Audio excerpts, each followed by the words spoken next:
Tuhan Yang Maha Kuasa berkata, ketika seseorang melihat ke jalan yang sudah ia tinggalkan, saat ia mengingat setiap fase perjalanannya, ia melihat bahwa pada setiap langkah, baik perjalanan tersebut mulus atau sulit, Tuhan sedang membimbing arah perjalanannya dan merencanakannya.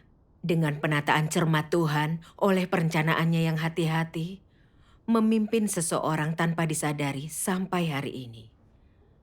Agar bisa menerima kedaulatan Sang Pencipta untuk menerima keselamatannya. Sungguh keuntungan yang besar. Amin. Saat seseorang tak punya Tuhan dan tak bisa melihatnya, saat ia tidak mengakui kedaulatan Tuhan, setiap harinya menjadi tidak berarti, tidak bernilai, penuh kesusahan. Dimanapun seseorang, apapun pekerjaannya, cara hidupnya dan pengejaran tujuan hidupnya tidak akan menghasilkan apapun selain sakit hati dan penderitaan tanpa ujung, sehingga ia tidak mampu melihat ke belakang.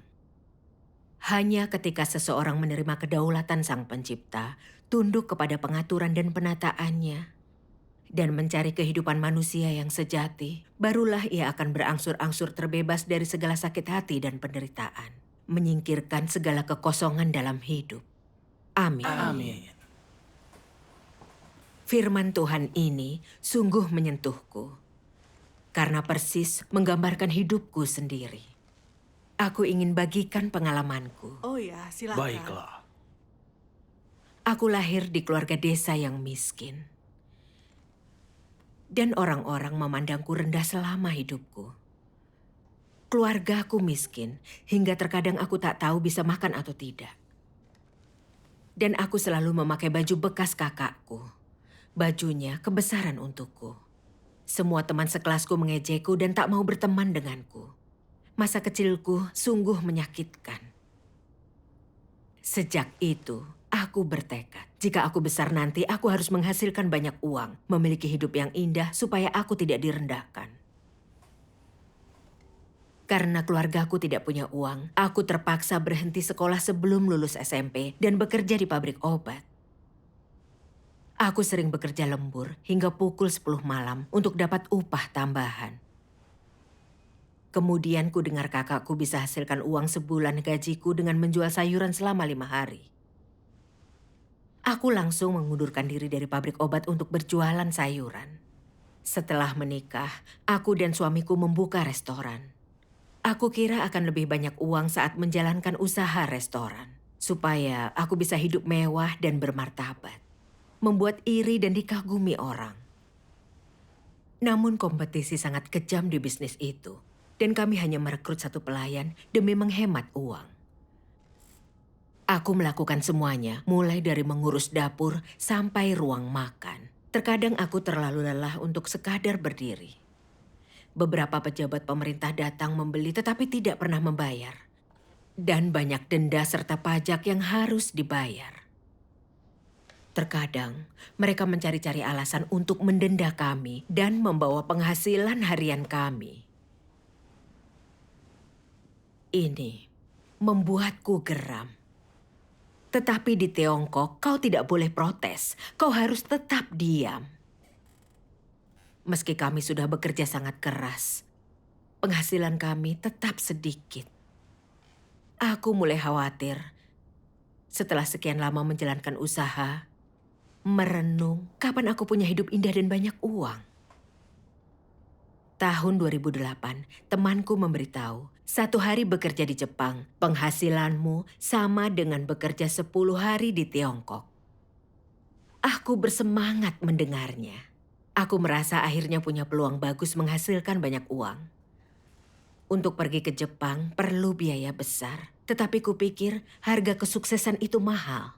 Selama kami bekerja di Jepang, kami bisa mendapatkan uang itu kembali dengan seketika. Aku dan suamiku memutuskan ke Jepang untuk meraih mimpi itu. Di sana, kami harus bekerja 13-14 jam setiap hari. Kami kelelahan. Setelah bekerja, kami hanya ingin beristirahat. Kami tidak berselera makan. Punggung bawahku selalu sakit, dan aku tidak mampu berobat ke dokter. Jadi aku hanya minum obat penghilang rasa sakit. Aku tidak hanya merasakan sakit, tetapi juga dimarahi atasanku dan dirundung rekan kerjaku. Suatu ketika, aku melakukan kesalahan saat baru bekerja. Atasanku sangat marah padaku. Dan aku sangat tertekan hingga aku menangis. Namun aku bisa apa? Aku harus menahan perasaanku untuk tetap menghasilkan uang.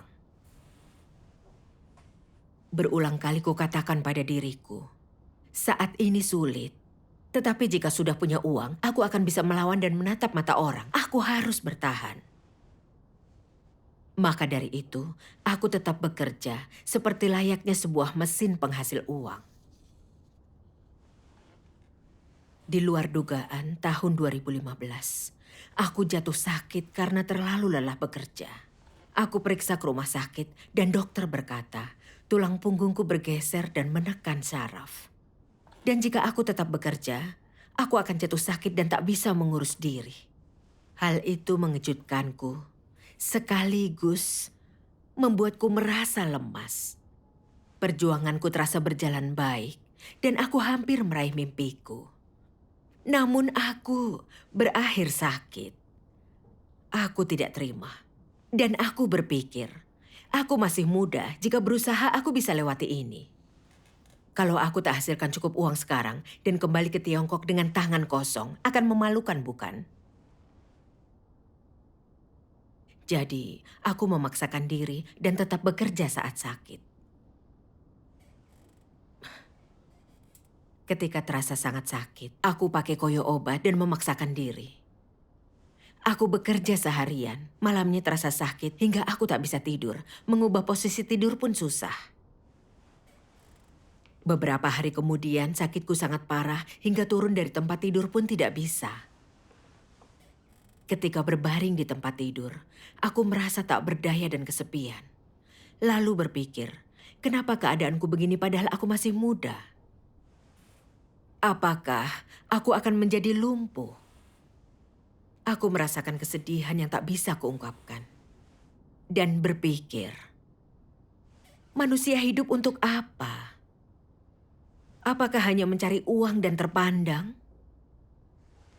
Apakah uang membawa kebahagiaan? Apakah bekerja keras demi uang sepadan?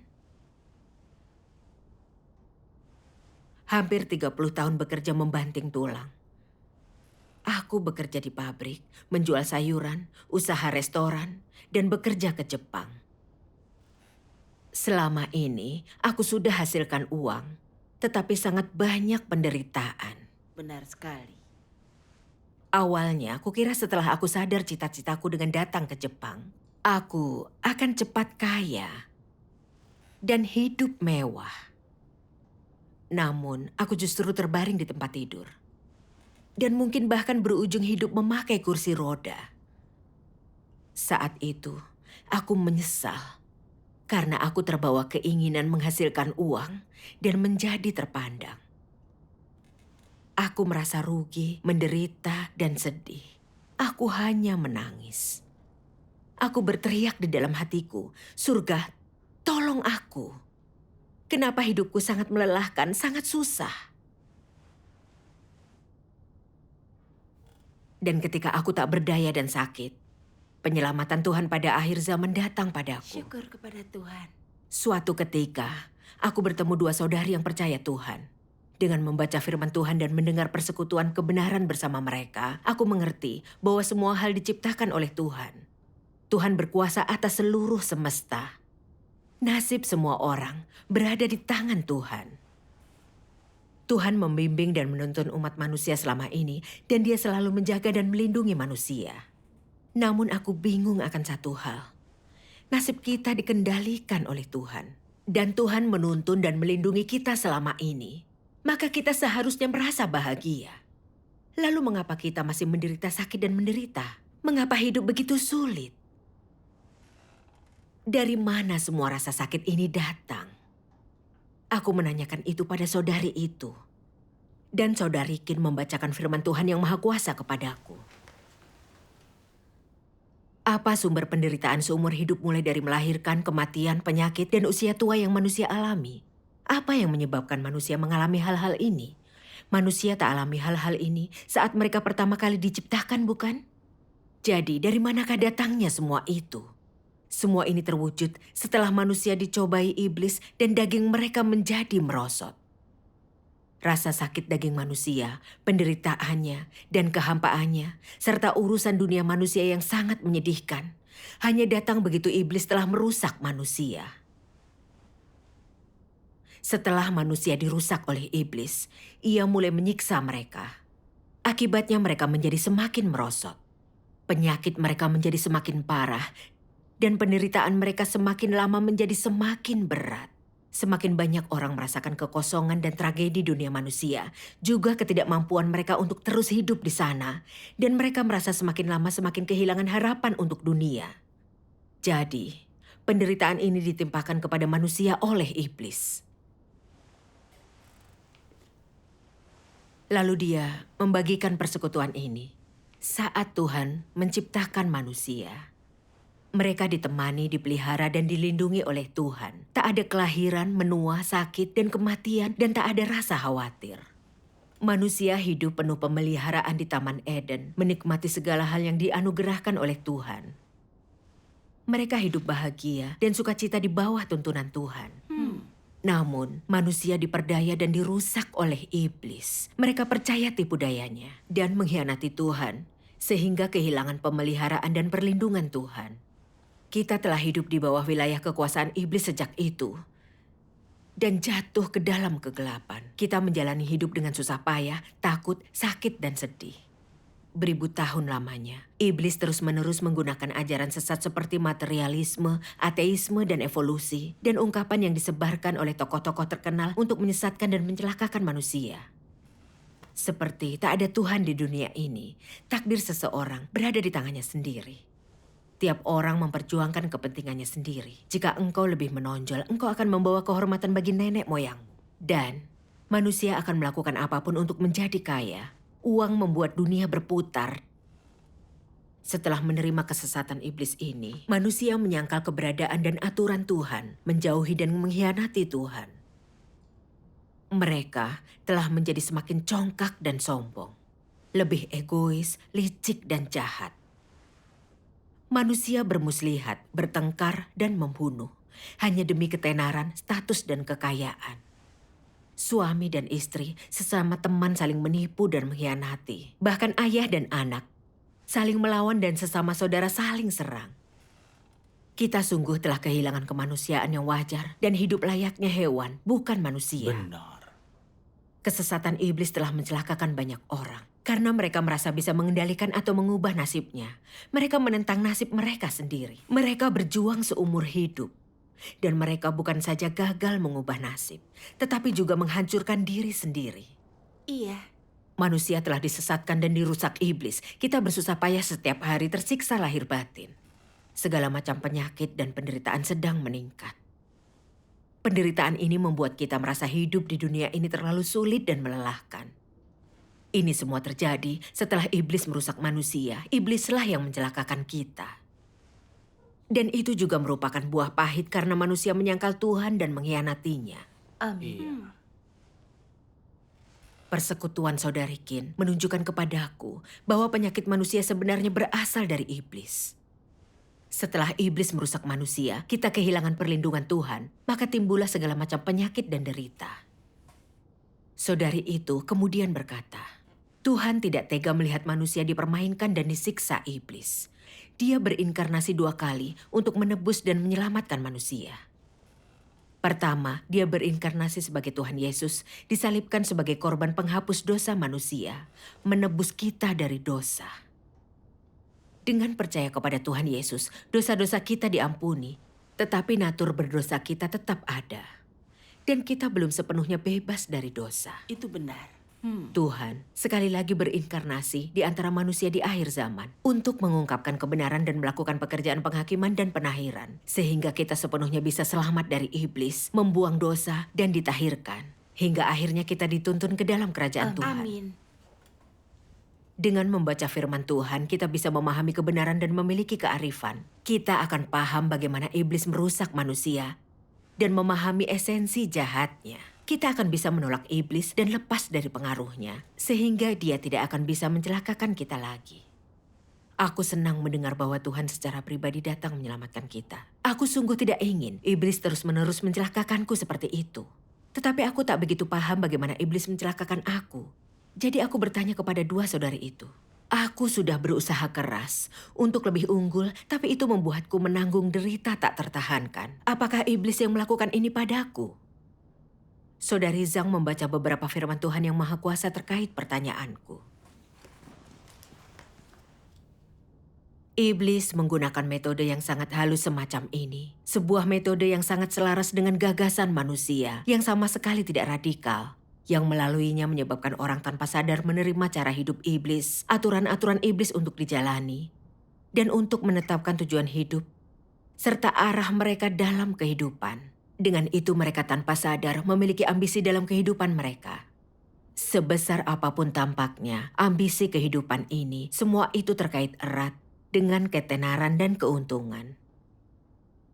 Segala sesuatu yang diikuti oleh orang hebat atau terkenal manapun, oleh semua orang dalam kehidupan, sebenarnya hanya terkait dengan dua kata ini, ketenaran dan keuntungan.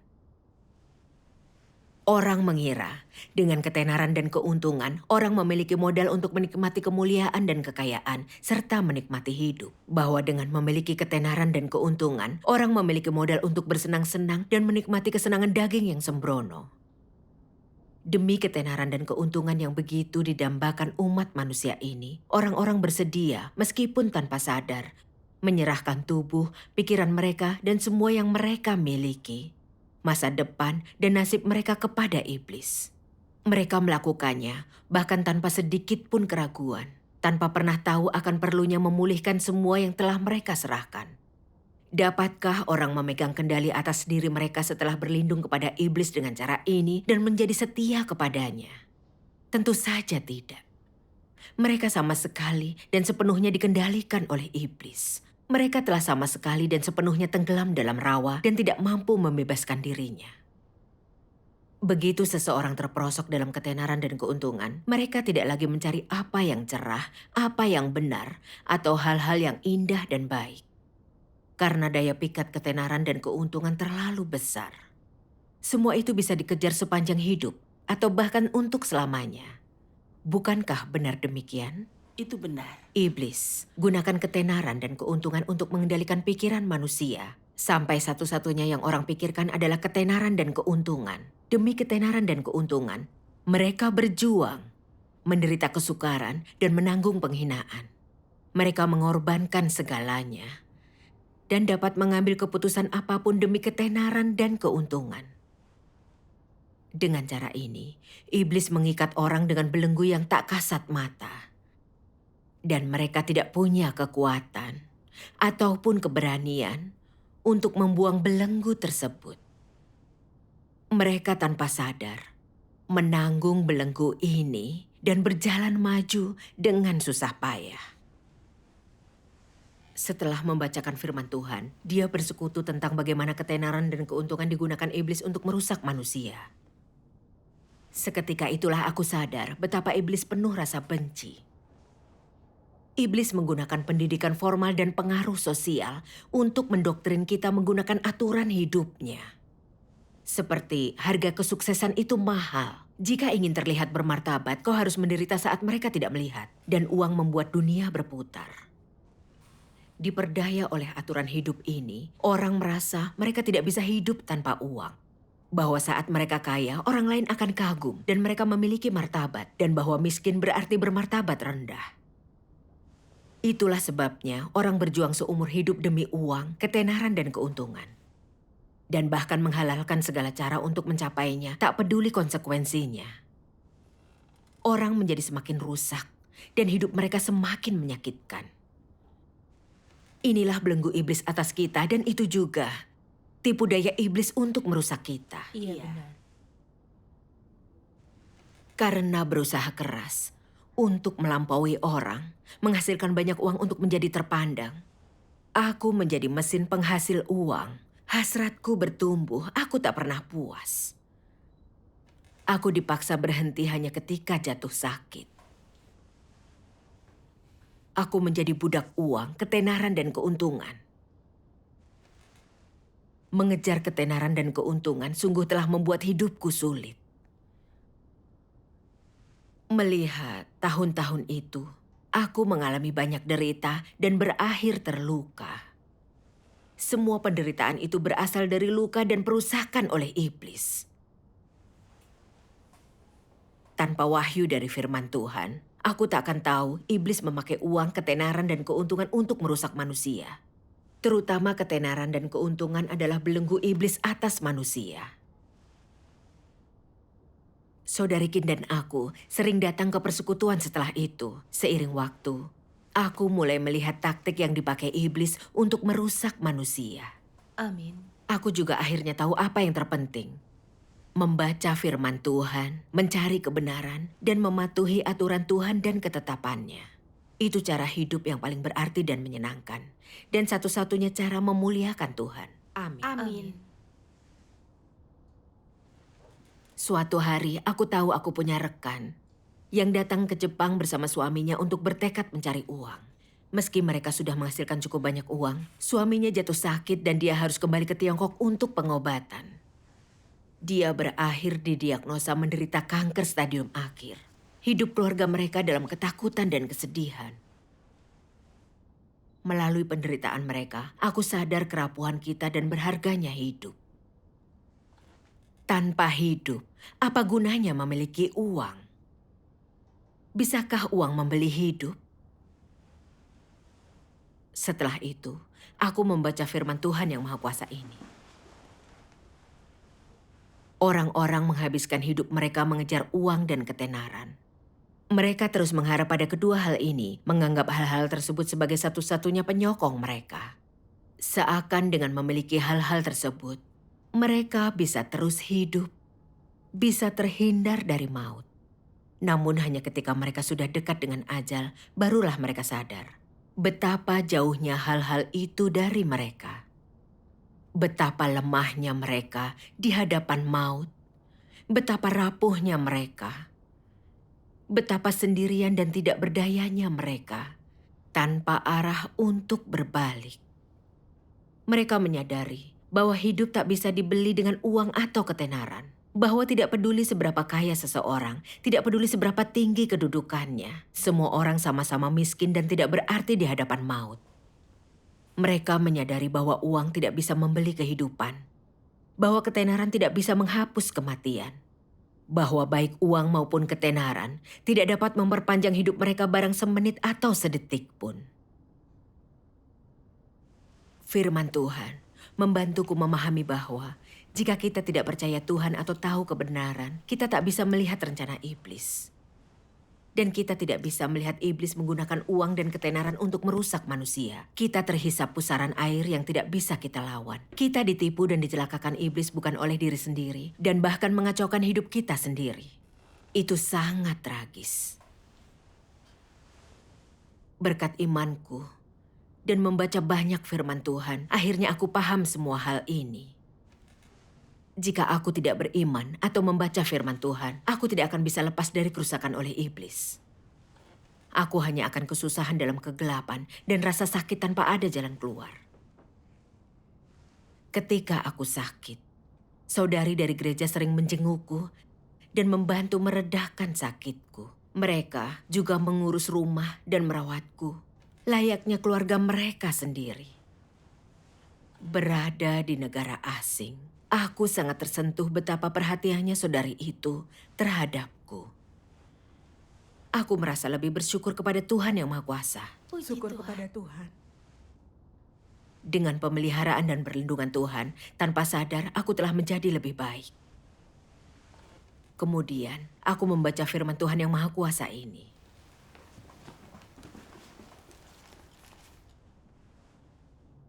Ketika seseorang melihat ke jalan yang sudah ia tinggalkan, saat ia mengingat setiap fase perjalanannya, ia melihat bahwa pada setiap langkah, baik perjalanan tersebut mulus atau sulit, Tuhan sedang membimbing arah perjalanannya dan merencanakannya.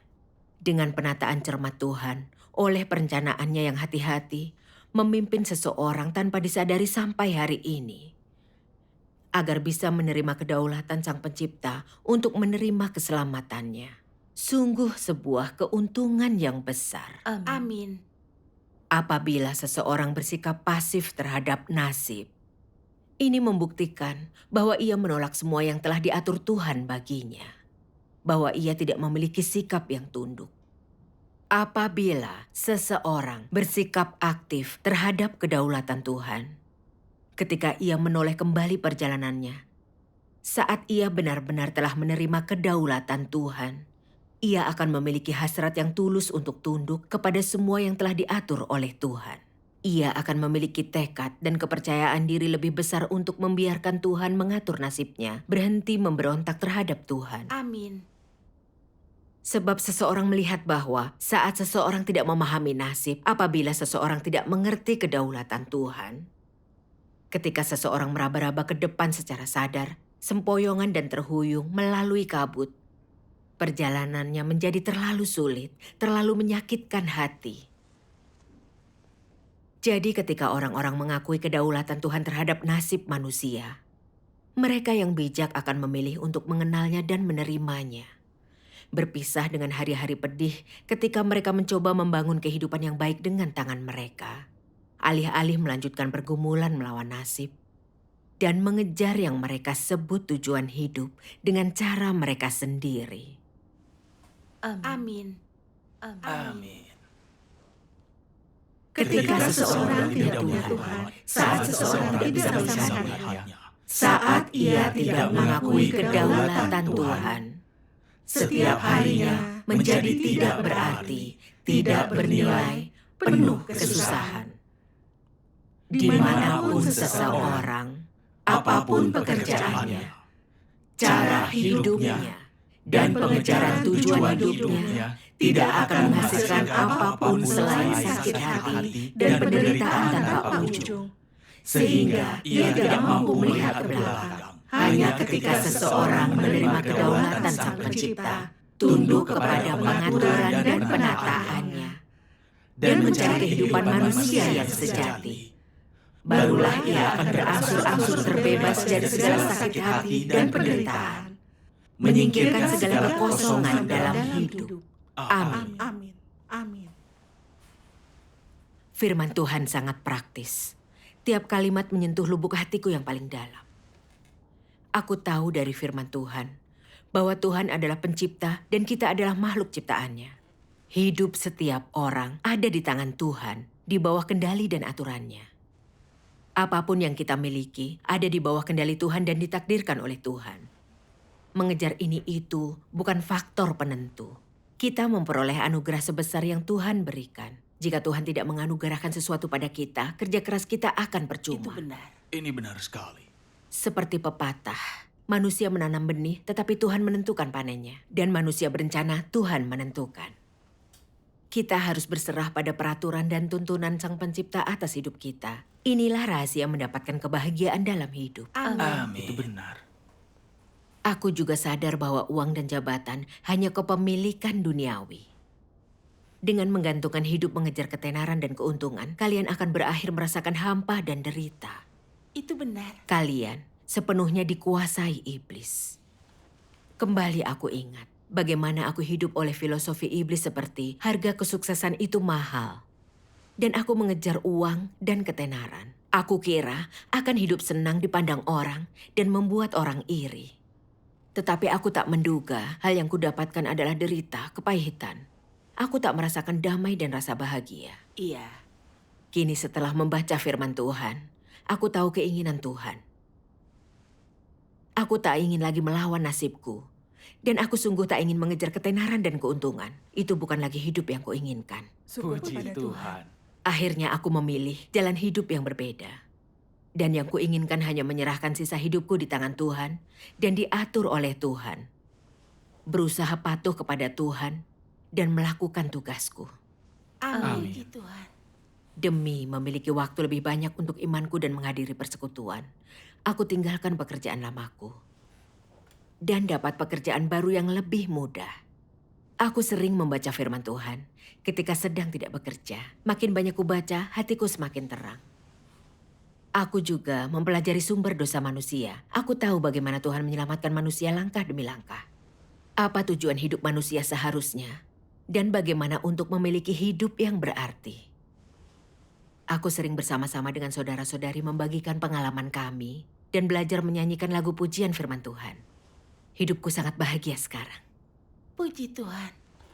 Penghasilanku tidak sebanyak dahulu, tapi aku merasakan damai dan ketenangan yang tidak kurasakan sebelumnya. Puji Tuhan. Kini melihat kejadian dahulu, aku beroleh berkat melalui penderitaan. Syukur kepada Tuhan. Syukur kepada Syukur Tuhan. kepada Tuhan. Syukur kepada Tuhan. Ini sungguh penyelamatannya bagiku.